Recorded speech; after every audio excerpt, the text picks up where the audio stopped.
친절한 시사, 시원한 통찰, 출발 새 아침.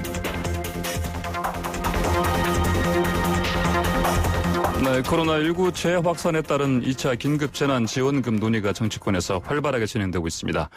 전 국민에게 주자, 선별 지급하자, 이 방법론에 대해서도 서로 다른 입장을 보이고 있습니다. 야권의 목소리 이번에 들어보겠습니다. 미래통합당 박수영 의원 연결되어 있습니다. 의원님 안녕하십니까? 네, 안녕하세요. 박수영입니다. 네, 원래 사실은 이 스튜디오에서 같이 양 의원과 토론을 했어야 되는데 그렇더라도 예, 전화로 그렇더라도 양 의원님 괜찮으시기를 기도하고 있겠습니다. 예, 알겠습니다. 자, 말씀하신 대로 양 의원께서는 코로나19 검사 받으셨는데 박 의원님 어떻습니까? 지금 저는 아직 그런 의심 증상이나 확진자와 만난 적이 없습니다. 예, 다행입니다. 네. 자, 방금 들으신 대로 어떻게 선별 지급인가 다 지급인가 이런 논란인데 그 앞서 가지고 네네. 코로나19 재확산 원인 두고 이제 여야 정치권에서 원인이 이렇다 저렇다 의견이 다릅니다. 물론 여권에서는 이번 확산 원인을 전관훈 목사 8.15 광화문 집회로 보고 있고요. 근데 야권에서는 오히려 그 전에 정부의 책임이 크다 이런 입장도 보이고 있습니다. 박수영 의원께서는 어떻게 보십니까? 글쎄 코로나와 같은 그 국가적 위기 상황에서는 여야도 따로 없고 보수 진보도 따로 없어야 된다고 생각합니다. 네. 그래서 광화문 집회 바람직하지 않았다 이렇게 생각을 하고요. 네. 마찬가지로 전광훈 목사님 그 광화문 집회도 있었지만은 그 동일한 시간에 비슷한 장소에서 민노총 집회도 있었거든요. 네. 그래서 민노총도 검사를 받아야 되고 또 똑같은 비난을 전광훈 목사님과 똑같은 비난을 받아야 되는데 한쪽만 공격하는 것은 타당하지 않다고 생각을 하고요. 네. 그 원인 이런 부분은 이제 확진자들 숫자를 보게 되면은 8월 11일부터 50명을 넘었고 13일, 14일 넘어오면서 100명을 넘겨서 급속히 확산되는 조짐에 있었거든요. 네. 그래서 정광훈 목사든 민노총이든 그 확산을 시킨 원인이라고 보다는 이미 확산되고 있는 추세에서 좀 더 악화시킨 책임이 있다 이렇게 봐야 되지 않겠나 생각을 하고 있고요. 그다음에 전 하나 염려되는 게 이런 국가적 위기에서 원인을 따지는 문제가 아니라 방역을 어떻게 할 것인가 이게 여기에 초점을 맞춰야 된다고 생각을 하고 우리 방역 당국하고 이 경제 당국하고 손발이 잘 안 맞는 것 같아요. 예. 방역 당국에서는 위험하다, 대유행될 거다 이렇게 경고를 계속 날리고 있는데 경제 쪽에서는 또 대통령께서도 귀중한 휴식의 시간을 드리고자 한다 하면서 8월 17일 임시 공휴일로 만들고 할인 쿠폰을 284만 장이나 돌렸거든요. 그래서 경제를 부활시키겠다고 하셨는데 이게 방역 당국하고는 영 손이 맞지 않는 이런 문제가 있었던 걸로 보여지고 있습니다. 예. 자, 정치권에서 아까 말씀드린 2차 긴급재난지원금 지급 논의 좀 활발합니다. 네. 일단은 지급 필요하다고 보십니까? 어떻게 보십니까? 저는 지급 필요하다고 봅니다. 예. 다만 이제 방법도 좀 여러 가지 신경 써야 되는데 저는 지금 우리가 추경을 지난번에 35조 하면서 33조가 전부 이 국채 발행을 했거든요.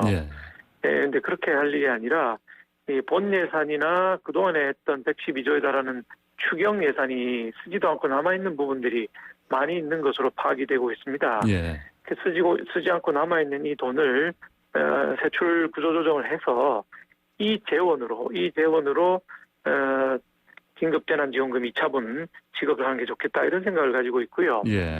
그다음에 모든 국민한테 나눠줄 것이냐 이 부분인데 저는 좀 타겟팅을 해야 된다. 그러니까 저소득층이라든지 추해로 아주 피해를 받아 어려운 분들이 계시고요. 특히 저는 이 일자리를 만들고 있는 소상공인들 1명, 2명 고용하고 있는 분들이 매우 어렵습니다 지금. 그래서 저소득층, 수혜로 피해 보신 분들, 그다음에 민생고를 겪고 있는 소상공인들 이런 분들한테 타겟팅을 해서 지원을 해야지 무조건 전 국민에게 100% 다 준다. 이거는 적절하지 않다 이렇게 생각하고 있습니다. 네. 이번에는 100%가 아니고 소상공인이라든지 수혜를 보신 분들, 그다음에 저소득층 중심으로 해서 그렇습니다. 타겟팅 말씀하신 대로 이렇게 해서 차별적으로 선별적으로 지급한다 이렇게 말씀하셨습니다. 그게 예산을 훨씬 더 효율적으로 쓰는 방법이라고 생각합니다. 네, 그런 부분에서는 또 여권 일부 의원들하고 의견이 좀 비슷하십니다. 그러니까 전체를 다 주자는 분도 있고 뭐 일부 타겟팅하자는 분들도 있고 그런 것 같은데요. 예. 저는 뭐 타겟팅하자는 쪽입니다. 타겟팅을 또 하자 보면 또 이제 어느 기준에서 이게 설정할 것인가 이런 또 문제가 있습니다. 그 부분도 어떻게 뭐 생각하시는 게 있습니까? 우리가 이미 소득에 대한 통계들이 다 있고 국세청이 모든 자료를 가지고 있기 때문에 어려운 부분이 아니라고 생각을 합니다. 그래서 아까 말씀드린 저소득층 누군지 우리가 다 통계를 다 갖고 있고요. 소상공인 누군지 다 갖고 있고 이번에 수해로 봤던 거는 행정안전부가 통계를 다 갖고 있지 않습니까? 네. 어떤 분이 수해로 피해를 받는지 전혀 어려운 문제 아니라고 생각합니다. 선별지급에는 전혀 어려운 문제가 아니다. 충분한 네네. 통계를 다 가지고 있다 이렇게 말씀하셨습니다. 예, 그렇습니다. 보니까 어떤 분 사실은 뭐 아시겠지만 사실은 이재명 경기지사입니다. 이분이 전 국민 1인당 30만 원 지역 화폐를 지급하자 이런 또 얘기를 내놨습니다. 이건 어떻게 보십니까? 뭐 똑같은 얘기죠. 금액이 얼마나 될지는 재정이 이제 예산이 얼마나 되는가에 따라 결정돼야 될 거고 그냥 30만 원, 20만 원 뭐 기분 내키는 대로 얘기할 수는 없을 거고요. 재원이 허락하는 범위 내에서 줘야 된다. 또 이재명 지사가 전 국민을 주자 이렇게 했다면은 저하고는 생각이 다른 것이죠. 저는 어려운 분들의 타겟팅을 해야 된다 이렇게 생각하니까 입장이 좀 두 가지가 다 다르다고 볼 수 있겠습니다. 그 조정훈 시대전환 의원 이런 얘기를 했습니다. 그 공무원 임금 20%를 삭감해서 재원 마련하자. 이 의견은 어떻게 보십니까? 저희 미래통합당 국회의원들은 이미 30%를 삭감을 해서 코로나 대응에 기부를 하고 있는 상황이고요. 공무원들도 전원 깎자고 하기는 저는 적절하지 않다 생각하고 고위직 예를 들면 4급 이상 공무원들은 공무원 보수라는 게 연공급으로 되어 있습니다. 오래 근무할수록 보수가 더 많이 나오는 체제로 되어 있거든요. 성과급이 아니고 연공급이기 때문에 오래 근무한 4급 이상 공무원들은 일정한 액을 뭐 20%가 됐든 30%가 됐든 내놓고 국민들의 이 어려움에 동참할 필요가 있다 이렇게 생각합니다. 4급 이상 고위직 중에서 오래 근무하신 분들을 차별적으로, 선별적으로 해서. 4급 이상은 전부 다 해야 된다고 생각합니다. 보수가 제법 되니까요. 근데 하위직들은 사실 보수가 그렇게 많지 않습니다. 뭐 20%씩 깎아버리면은, 생활이 어려울 수도 있습니다. 알겠습니다. 자, 김종인 미래통합당 비상대책위원장이 그 질병관리본부 방문 관련 논란이 좀 있습니다. 비공개 면담으로 정경 본부장을 만나셨고, 지금 상황에서 이게 뭐 적절하냐 이런 사실은 비판도 있긴 합니다. 어떻게 보십니까?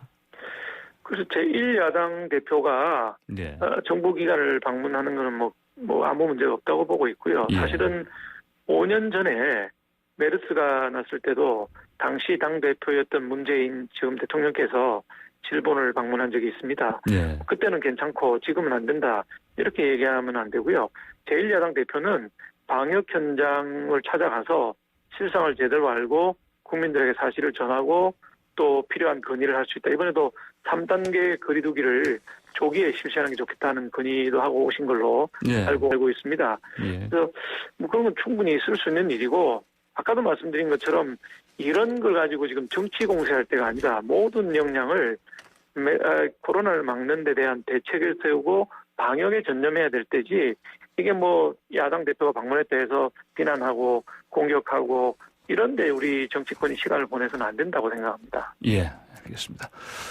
자, 또 김정은 위원장께서는 광주 5.18 국립묘지에 가서 무릎 꿇고 사과까지 했습니다. 그러셨죠. 자, 이게 뭐 통합당의 호남 끌어안기다 이렇게 얘기들 하는데 지금 필요한 상황이라고 보십니까? 이런 행보가? 뭐 저는 당연히 필요하다고 생각하고요. 잘하신 거다. 진정성이 있다 이렇게 생각을 합니다.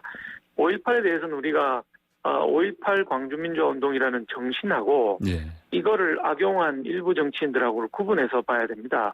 5.18 정신은 대한민국의 민주화를 위한 훌륭한 정신이었다고 생각하고 이 정신을 우리가 끌어안는 것은 당연히 필요한 일이라고 생각을 합니다. 앞으로 우리 당은 지금 현재 호남 지역의 지자체들이 41개가 있거든요.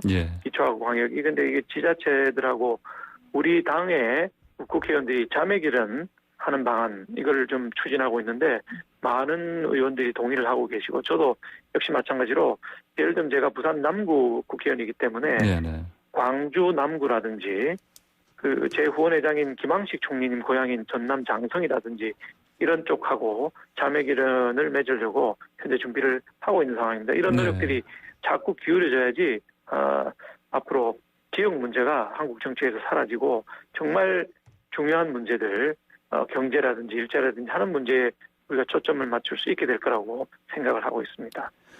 네, 자, 또 미래통합당에서 이른바 태극기 부대로 불리는 극우 보수 세력과는 분명히 선을 그어야 한다.